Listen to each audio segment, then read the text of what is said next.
All right, what's going on, beautiful people? Welcome back to the Value TV Show, the show where we give you tools to build and have healthy relationships. That's right, tools to build and have healthy relationships. I'm Jamel Jackson, your relationship mechanic, and today I have the opportunity of having these amazing guests on here, Dr. Aduan Tartt and his lovely wife, Mecca Tartt. Hi. How are you guys doing? Doing well, doing well. So listen, today's show, this is a counterculture episode today. Okay. Oh, he's setting us up. Okay, let's get ready. The culture is pressing against the topic that we're going to talk about today. Okay. But that's okay because the Value TV Show, we're built for this. Right. Before we get into that, let's just give the people the credentials because, people get moved off of the credentials. And after the credentials, then we're going to dive into the show. So I'm going to start with the lovely wife, Okay. Mrs. Mecca Tartt. What do you do and what are you doing out here changing lives? Absolutely. So I am a nonprofit executive. I work for Startup Runway, and we specifically give access and funds to people of color that are in the tech industry. Yes. Okay. And then also my husband and I, we are the co-founders of A Weekend for Love, which is a luxury marriage retreat. We also do couples workshops, seminars, but we are known for A Weekend for Love. It's a sold out event every single year. And we're just passionate about health and wellness. And speaking about health and wellness, I also do the Self-Care Summit, the Bestie Self-Care Summit for women that's focused around health and wellness. Okay. Yeah, my fiance has actually just started her course in nutrition and healthy living at Cornell University. Awesome. Nice. Yeah, she's doing it online. Yeah. Awesome. Okay. Awesome. Yep. So she's Congratulations, my brother. nutritionist and soon to be wife. Hey, listen. That's how it works. Yeah, she's taking very good care of me. I get the fresh juices, the fresh beet juice, celery Absolutely. juice, cucumber juice, ginger, you name it, man. Your wife should upgrade you in that way. That's right. Absolutely. That's fact. Yeah, she keep me looking young. Married men live longer. They're happier, healthier, and they're wealthier because of that reason. Because you probably wouldn't be drinking any beet juice if it wasn't for her. Maybe. Well, I was drinking beet juice before I met her because I See? was already Okay. in that vein, but Okay. she's more of a, what should I say, more of a scientist in that area. Okay. She loves it. She Okay. loves making it. Okay. I like making it. She loves making it. Okay. And so I love that she loves making it because I Right. love drinking it. Yeah. Dr. Tartt. Well, psychologist for 22 years and work with couples, children, do a lot of media. The new focus is improving people's mental health, right? Mm-hmm. Because everyone can't come into counseling. Every day we're like, no openings, can't do it. And I have to have balance myself. So right now I'm focusing on improving people's mental health with an app, that we're developing just so people can go and be able to get supplement to counseling. And if they can't have access to counseling, how to be well. Mm-hmm. And then, our Weekend for Love marriage retreat is actually happening September 30th, October 2nd in Destin, which is next weekend, right? Yes. So we're excited about it. And then coming up in November 4th? November 4th, we are doing an exclusive date night for couples in Atlanta because of the high demand. This is our hometown. We have a lot of couples that follow us here locally. And so we wanted to do something for the hometown. And it's about getting couples out for an evening that's sexy. You can dress up, have a good time. It's really to kick off the holidays. And it's going to be called the Love Lab Experience on November 4th. Now, is this for couples that are dating or just couples that are married?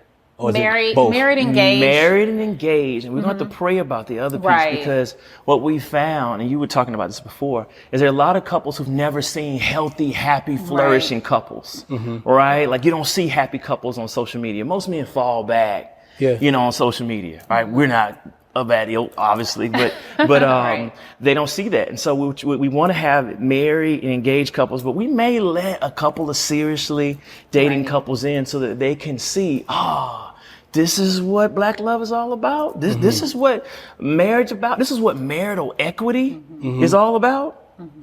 Yeah, so just excited about that, man. You know what? I believe you guys should because, once again, the topic that we're touching on today, there's a lot of the culture screaming that marriage doesn't even matter or marriage is just a piece of paper. So, Dr. Tartt, I want you to touch on that phrase or that statement that people are making saying marriage is just a piece of paper. Yeah. Well, they're talking about trauma. They're talking about pain. it didn't matter for their mom and dad, right? It didn't matter in their past relationship. It didn't matter when the girlfriend cheated on them. It didn't matter when their uncle. Some men have never seen a man ever be faithful and have a functional marriage. Some women have never seen a happy marriage. So what they're talking about is trauma. They're not saying, I don't believe in the sanctity of marriage. They're saying, I've never seen it. All I see is people treat it like a piece of paper. All I've seen is that people say it's bondage. Like they're all I hear is a complaining men. I hear a lot of women say, well, men cheat. Married men come up to me all the time. And I said, but what you don't see is the number of married men who don't come up to you. The majority of married men see you in the food court, see you looking fine in the gym, and they don't say anything to you, or they're cordial and they keep it moving. But what you see is the 8%, 10% of guys that will say something. You miss the other 90%, right? And then you also miss the fact that when we start talking about building wealth, the majority of wealthy black couples are married, just straight math. 1 + 2, that's 2 incomes. Or if there is a breadwinner, which could be the man or woman, if we're talking about black marriages, right? Well, someone's supporting the other person. Someone's holding down family. Someone's holding down mom and dad who have senior care. Someone's making this whole thing work however they have divided. So they're talking about their trauma. But once they see, it's like when people see wealth, they're like, yo, that's what you're doing? Talk to me about stocks. Talk to me about crypto. Talk to me about... And once we see wealth, people need to understand that there's wealth in your marriage. Mecca, for the women that are watching and listening, what does marriage mean to you? What is it defined in your dictionary, marriage?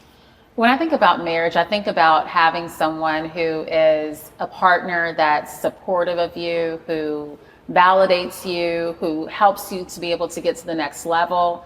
And to be completely honest, I have enough single friends. I know enough single women, and I do not want to be out in the Atlanta streets. I've heard enough stories, but truly marriage for me, it very much is a value add in my life. And I tell Aduan all the time that he's almost like the reflection in the mirror. So he's able to see the things that I don't see. He's able to help me move to the next level. And I feel like a great partner is able to do that for you. You have a team. Like, so on the way over here, we were going through the agenda for a weekend for love. All right. And we were talking about, this is what I'm going to be on. This is where you're going to be on. This is where we're going to highlight the couple. And then, so we're building things together.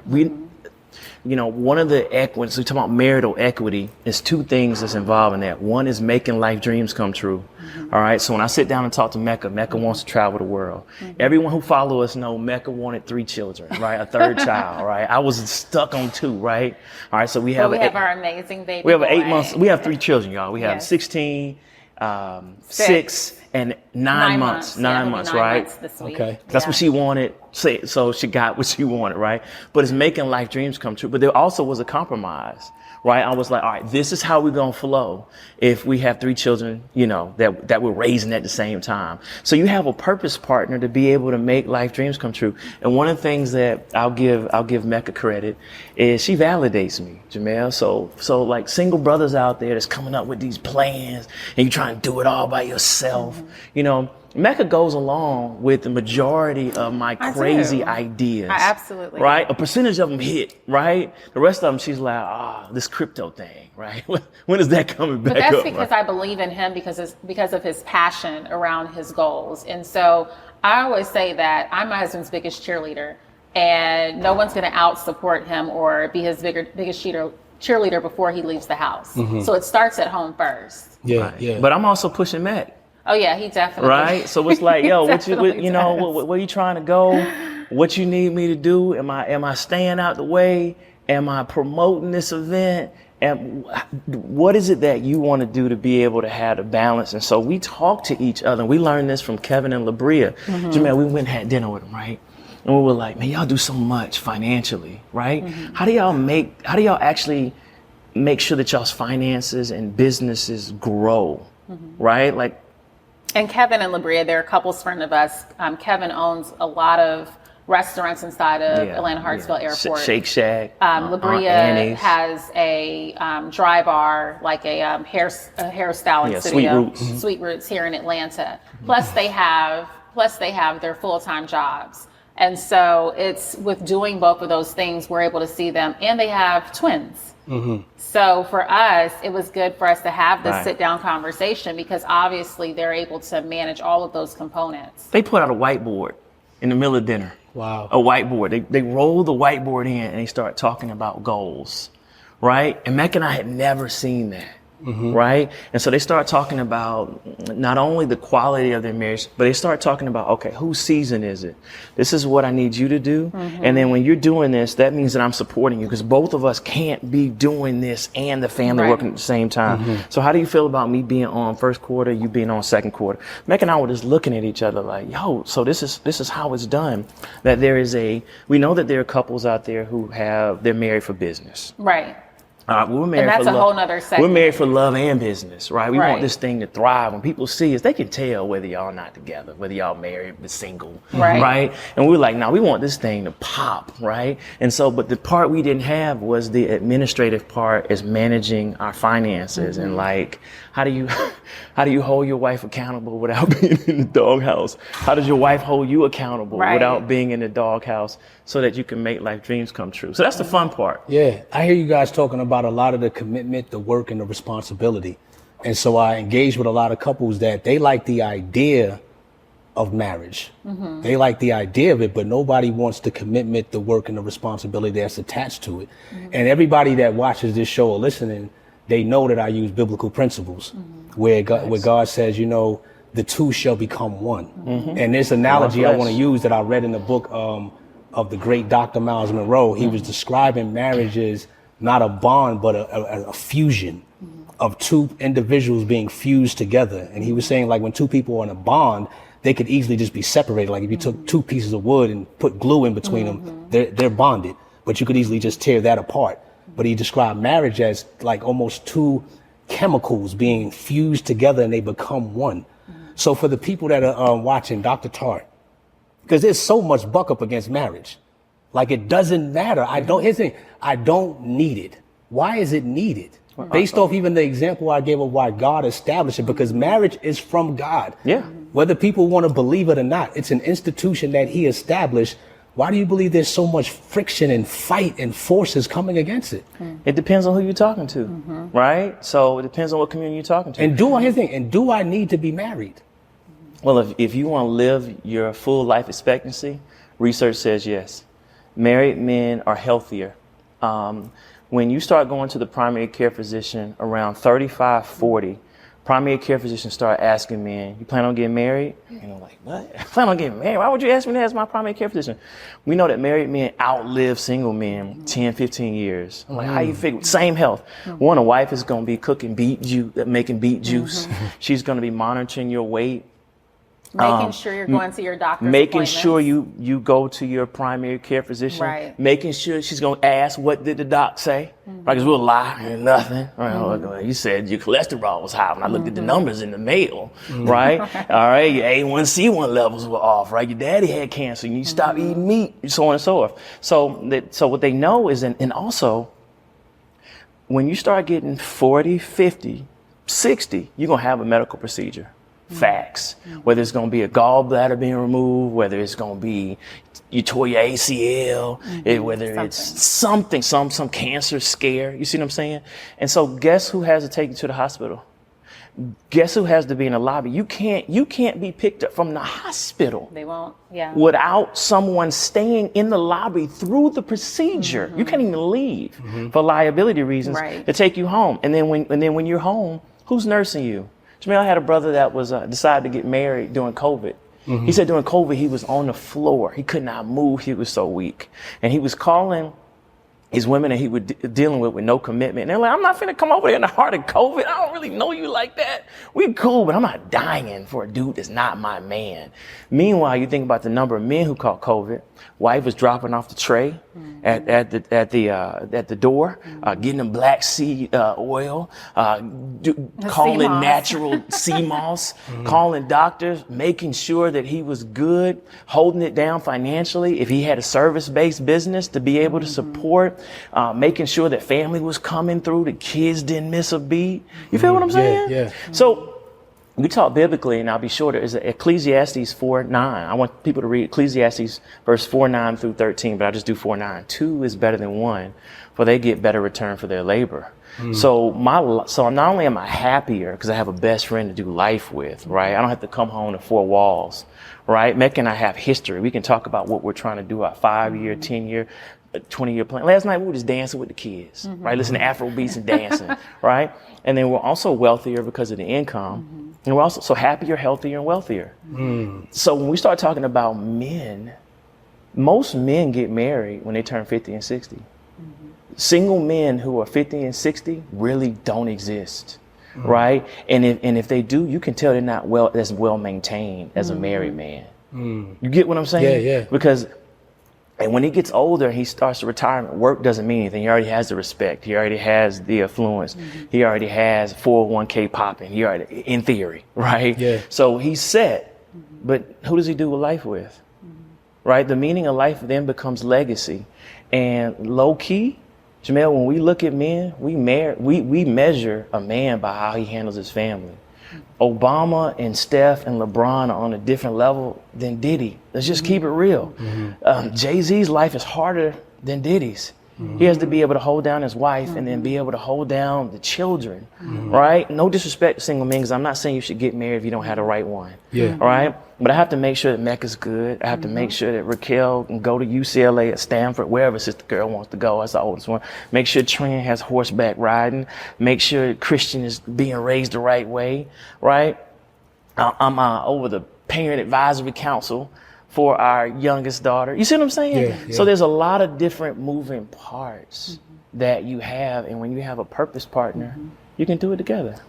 Mecca, I think the sound that I hear in the streets echoing through the malls and through the corridors of the streets, men ain't ish. There's no reason. I'm not messing with that relationship crap. I'm not getting married.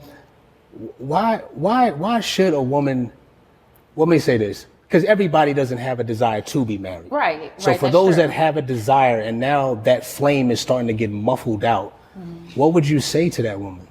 I would say keep your standards, stay inspired and encouraged, but get around married couples that you're empowered by, you're inspired by, because I believe that perception is reality. So in our neighborhood is nothing but married couples. We don't have any single people in our neighborhood. We have older married couples, we have younger married couples, but that is my perception. So the perception that's put out really through media, where everyone's cheating, everybody's swinging, everybody's doing this and that, that's the media. I don't see that in our married circle of couples. And so I would say you have to get around where you're trying to get to and what you want to become. We do it for work, right? When we want to move up to the next opportunity for a job promotion, we study for that. We get a mentor, we get an advocate within the business. We prepare ourselves. But when it comes to marriage and meeting the one, I feel like a lot of single women that I talk to, it's the last thing. I'm focused on my career. You can be focused on your career. You can be positioning yourself too. Your married friends should know that if you are ready, they should know that you're ready to start dating. You have to advocate on behalf of yourself. But there are absolutely men out here that want to be in a committed relationship, that are looking for marriage. And so to think that you have to open yourself up to, oh, well, he probably won't be, committed, or, we're probably going to have open marriage. No, that's your perception of what you think that you have to do because of media, but it's not what you have to do. And so I would just say to women, whatever your standards are, keep those same standards, because it's about meeting the one. There's only one person out there for you. You just have to meet that person. And so I'm very passionate about this because I have talked to a number of women, and I can understand how you can lose hope. There were many nights before I met Aduan where I literally cried. I was crying and praying at the same time and falling asleep in the middle of the prayer because the prayer was so long. And it's not to say that I wasn't going out on dates in Atlanta. She was dating rappers. But listen, put your tea out there, you know what I'm saying? Listen, because I was dating in Atlanta. I was meeting guys in Atlanta. That was not the problem. But the thing was, I wasn't going to lower my standards because of the necessity or the need to be in a relationship, or the rush or the pressure. It was about me finding the right one. And I would tell you, even when I was single, Jamel, I hosted a event in my house with married women that I respected, that I valued, because I wanted to know, how did they meet their husband? How did they position themselves? How did they change themselves in order to get into position to become a wife? Because there's a difference to me from being a wife and a girlfriend. There's a difference. Yeah. Just like there's a difference between being the sales rep and the sales executive. There's a different level of responsibilities. Break it down. Break it down, because they want to hear about a woman who's marriage minded, who's single. She moves differently. Even women who are divorced. They've been married before, they remarry faster at a higher rate than women who've been single. So women who've been married remarry because they know what they do. Break down how that woman moves, because you talked about that. Right. Before. So I would say the first thing is that being considerate of someone else. And I talk about that because I think it's very easy when you're single to be selfish, which you totally can be. I was in a selfish place before I met Aduan. I was going to brunch with my girlfriends, flying, doing all of that. You said before. Before I was doing all of that. Ask her how long she made me wait. 5 years. Facts.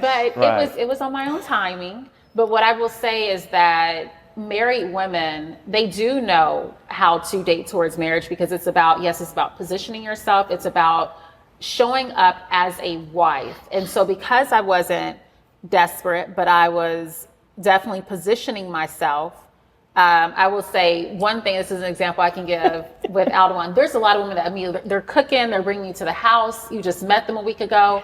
That's doing too much too soon. He didn't know for the first 3 months that I could really cook. Listen, I didn't know she was feeling me. Listen, I had a show. Real quick before you start that, how long you guys been married? We've been married. It'll be 8 years that we've been married, and 13 years together in October of this year. Okay, go ahead. Yeah. When she met me, I had a show. It never saw the light of day. It got canceled right before it was supposed to come out. I called it Mom, Myself, and I show. It was with Tashina Arnold, Garcelle Bouvet, and myself, right? And I thought I was popping, man. We had, second date, first date? First date, stylist comes over my house. Stylist, limo. That's back in the day when people took limos, man. Limo. We sit in front row at the BET Awards next to Chopper. All right, I'm feeling like we big time. Red carpet. Yeah, it's my first time doing the red carpet experience. This second date? This first one was at Precinct, right? Yeah. Second date, fam. I'm like, okay, I know this woman finna kiss me after this. When I rolled in to kiss her, she pulled back. And we've been talking on the phone kind of heavy, and I was tripping. I was like, look, I can take if you're not. I can take you going at a pace, but I'm just not out here just to be taking you out to dinner and doing things if you're not feeling me. If you're not feeling me, I'm a big boy. Just let me know. I can move on to Rihanna. You know what I'm saying? I can keep it pushing. Let me know though. Let me know and tell him what you told me. So no, I told him I was interested in him, but this was a second date, and so the second date does not warrant a kiss from me, because that says a lot about me if on the second date he's taking me out and I'm just kissing him. And so that wasn't enough for me. The other thing is I told him, I'm like an onion. So you have to take time and peel back the layers. And I told him, I'm interested in continuing to date you, but we haven't been out enough for me to be kissing you or doing anything else for that matter. That is me. My question is, so 5 years? 5 years. So I see your bottom lip shivering a little bit, because you're like, why is this? Why did you have him wait 5 years? That's a long time. When I look Heat back, was on me, bro. They were like, bro, you doing all this relationship stuff. It's so bad because he was doing relationship seminars because he's a therapist. He was also speaking to single women because of the Ring Formula book and course that he has. And of course, there's always that woman in the back of the room that's like, well, how come you not married? And what's going on? How you giving us advice, right? But it was me. It had nothing to do with him. When we met, he knew he wanted to be married, and he was dating towards marriage. So was I. But he was my first and longest relationship that was focused on marriage. When I look back, I thought I was in love several times, but I wasn't really in love. I knew when he walked in the door that he was my husband. When he walked in for us to have our first meeting, it was a dinner meeting. I was like, this is my husband. So you're asking me about why I made him wait so long? Because I was not ready for the promotion from being a girlfriend to being a wife, because I talked about being considerate, and I also talked about really everything that entails. So I will tell you, the domestic side. I wasn't ready. I wasn't ready to have to wake up early, because again, like I said, we have a 16-year-old with a blended family. I was not ready also to be a mother immediately. That was part of it too. I knew that there was a lot of responsibility that came with being a wife, and I preferred being a girlfriend. Let's unpack this real quick. We're gonna unpack this because your mindset that you had then, these are the women and the men that I encounter every day in the mall. And I'll tell you, it's easy to do that in Atlanta too. And my question is, you said when he walked in, I knew this was my husband. Oh, absolutely. I did. So I'm always curious when we know something why we don't do it. Here's the thing. What gave you the inclination that this was my husband? Was it God, or was it just your intuition? Oh, no, it was God. It was a feeling I had never felt before. It's almost like people say, oh my gosh, I know that was the house. Like, this is our house. We're supposed to, this was our dream house. This is it. Right. I knew. It was because a lot of times we say, oh, well, he's talking to your girlfriend. Oh, I think he's the one. No, you don't even need to think. You know, when you meet the one, you absolutely know. So here's the thing. I'm not saying somebody should get married right away, and I tell this to people when I'm talking to them. But here's God had to deal with me with this. Okay. Where it's like, okay, we would pray for something, right? God, send me that house or that car. You know what type of car I want. You saw that car in the lot, and I fasted and I prayed, and I was on the mountaintop of Jerusalem. I mean, I'm saying for those individuals who clearly heard, they heard. I didn't say it. You said you heard. You said you knew, right? Boom, we see the car, and then if it's almost like I take the keys out of my pocket and I say, man, you know what? I just want to give you this, Mecca, because God told me to give you these keys. This is the car that I wanted. We receive it. God told me, Jamel, he said, we receive it instantly. We take it and we go, boom, because it's already formed. It's built. It's ready to go. You put the keys in the ignition, start it, and go. There's no, I got it. The same thing with the house. Oh, this is the house that I prayed for. Yes, thank you, God. But it's amazing, he said, Jamel, when it comes to the person that you're believing me for, and I present them to you and I say, this is the one, this is the man, or this is the woman. And once again, not saying when you find out you marry him that day, but this is the man, this is the woman. We go, okay, God, this is the man, or this is the woman. We know already. So then it becomes a matter of what are we going to do with what we know? And I'm not saying, of course, you were in that mindset, but I'm talking to the women and the men that are listening now that are in that position. Would you advise them to, once they know, to wait 5 years? No. Have you, so I have a question back to you. Have you ever been in a situation where you have not been totally prepared for your blessing and you've received it? Have you been in a position where you've been given an opportunity, whether it's a job or career opportunity, or sitting in a boardroom and you're like, how in the heck did I get this opportunity? But I'm here, so I'm going to do it. Yes, I have. Okay. So I will say it was the same situation for me when it came to meeting him. I wanted to date towards marriage. I was ready to date towards marriage. I knew he was the one. I had been praying for my husband, had been praying every night. It's a part of my nightly prayer was on the vision board. The ring was on the vision board. And when God brought him to me, I was like, wow, he's the one. But at the same time, I was not ready to be the wife. Now, hold on one second before you add to this. I would not advise any woman, I would not advise you, any woman to wait past, I would say, the year mark when it comes to a man, because a man knows what he wants. He knows if you're the one. He knows if you're the one. I was in control as the woman. In this situation, I knew that he was the one and he knew that I was the one, but the ball was in my court as the woman. And so it was my decision. When I told him I was ready, he was like, all right. But I didn't say all right. I know he was, but no, seriously, I would not advise any woman to wait a year or longer than a year. Here's what you have to understand. Or if they're saving. I get there's different scenarios, but I've seen women who have been engaged forever, and it's just like the engagement is where we're going to stay. They're not going to be a wife. What you have to understand about Mecca, and I was laughing because tell them what I said when she said I want to get married. No, he was actually, so the money that he had saved up, he was actually getting ready to buy a car. He called me and said, I'm about to get this car. Right. And I'll be back. I said, no, I'm ready. God has given me the go away. I was like, the day before I go get my truck, right? I'm going to pay cash for this truck. Because I said, look, I love this woman. If she want to take her time, we dating exclusively. It's whatever. But I'm not He even finna asked me. He I'm said, not "You wanna finna date have. forever?" I'm not finna have this money just sitting here when I can go buy me a new truck, right? This whatever. Day before I go down to Florida to get this truck, she's like, I'm ready, right? And so I was like, you just don't want me to have a truck, right? So we were laughing about that. But what people have to understand about, we talked about bringing two people together. I'm the person like, hey, you think it? Let's do it right now. Yes. All right. I'm borderline impulsive. I'm ready to make it happen right now. I'm one of those type A personalities. Snap, snap, pop, pop. When I come in, I'm on. Right. Mecca is very laid back. I'm a processor. Very methodical in life. So this fits her personality. Right. You saw when I got here, she's like, where's your wife? I was like, she got here 4 minutes before me. Right. She gonna get in here when she gets in here. She gonna put on the shoes. She gonna make sure so and so. So that's her personality.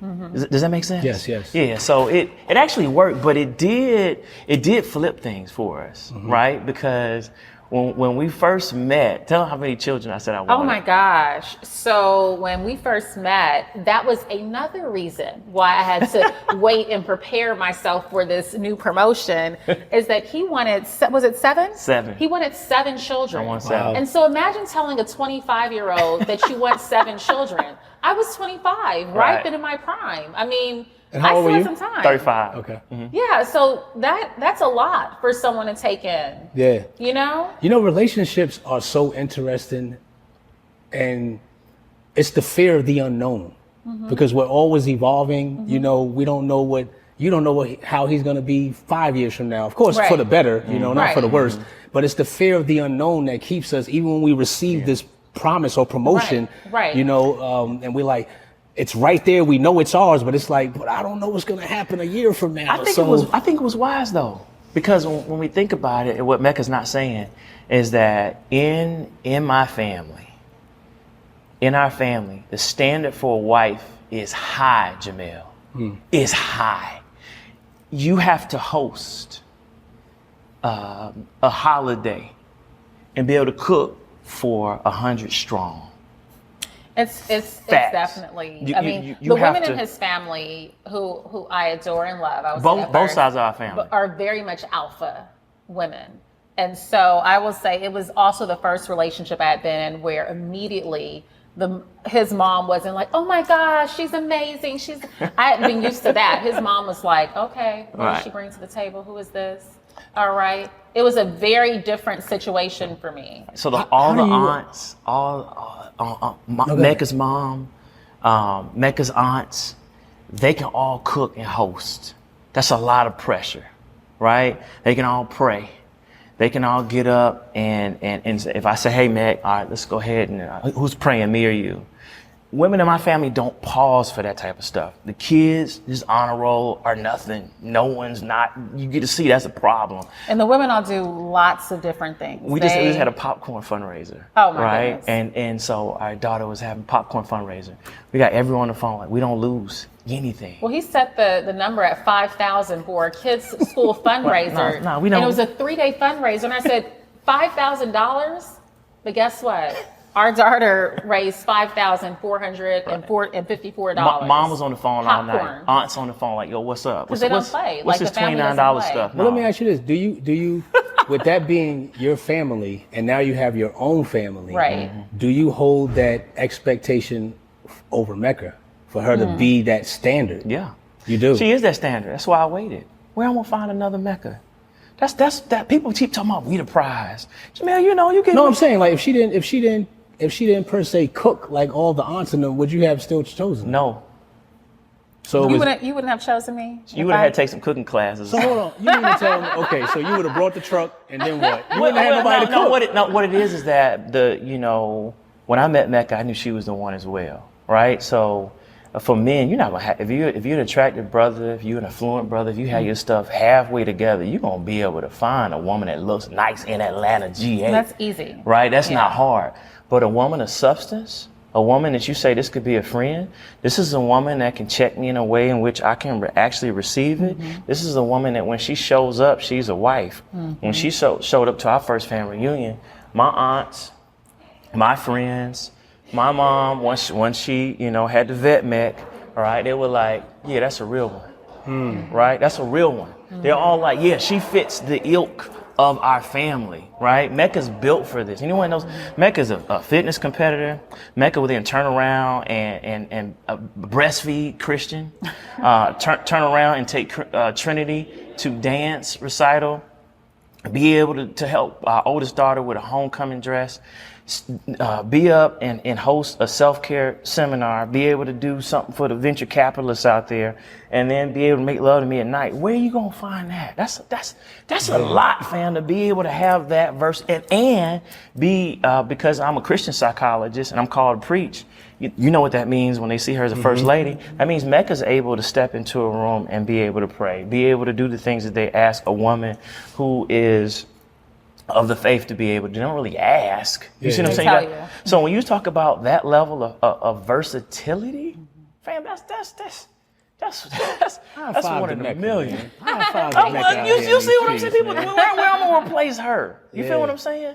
So when you look at it, it's like, man, this is a value add, not and for us for one another, right? I have to make sure that I hold her down. I have to make sure that I support her dreams. I have to make sure that she has necessary balance, and we're doing, amazing things together, right? This is something Mecca can. We've been doing this so long. We know how to flow. There are times in which I'm Mecca's husband.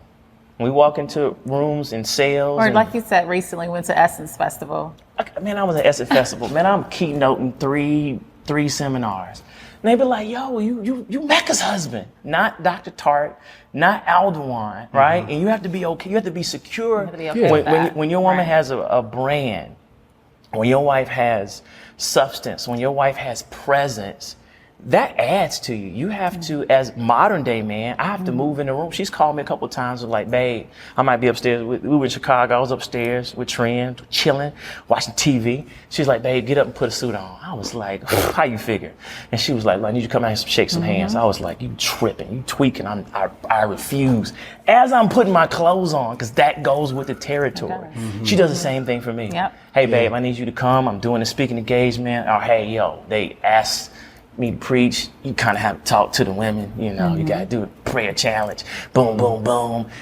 That's how it flows. You see what I'm saying? Yeah. So we have just learned to have that partnership to where we are better together. Mecca makes me better together. You see what I'm saying? If I post a picture of myself, it gets some likes. I post a picture of me and Mecca, it get a lot of likes. Yeah. I'm just keeping it real. People like the family unit, and they like to see that. And I think that's where that side of it is inspiring to single couples, single individuals. And I just would say, don't lose the hope on what you have envisioned and what you dream for yourself. But you have to do the work. He is not going to show up, ladies, at your house. He's not going to show up at your office. You have to. I was very strategic in positioning myself when I wanted to meet someone like Aduan. I was very strategic. Oh, you know what? You just added an extra caliber to my statement that I always say. You said you were very strategic in how you position yourself to meet Aduan. And I always say, when somebody's walking in their being and in their purpose and has a level of self-awareness of who they are, especially the man. The man is walking in his being and his purpose. The woman is walking in her being and her purpose. So when she gets all beautified and dazzled up and makeup on and everything, she's not going to find the man. The man's going to find her. Because he sees her. Because she's in the right place. Because she's positioned herself. There's a difference between meeting and finding. Right. You're meeting him, but he's finding you. And so a lot of women, it's the other way around in our society now, where the woman's trying to find the man's trying to meet the woman. Right. Action. Women who want to get married, when they state, this is my goal, get married.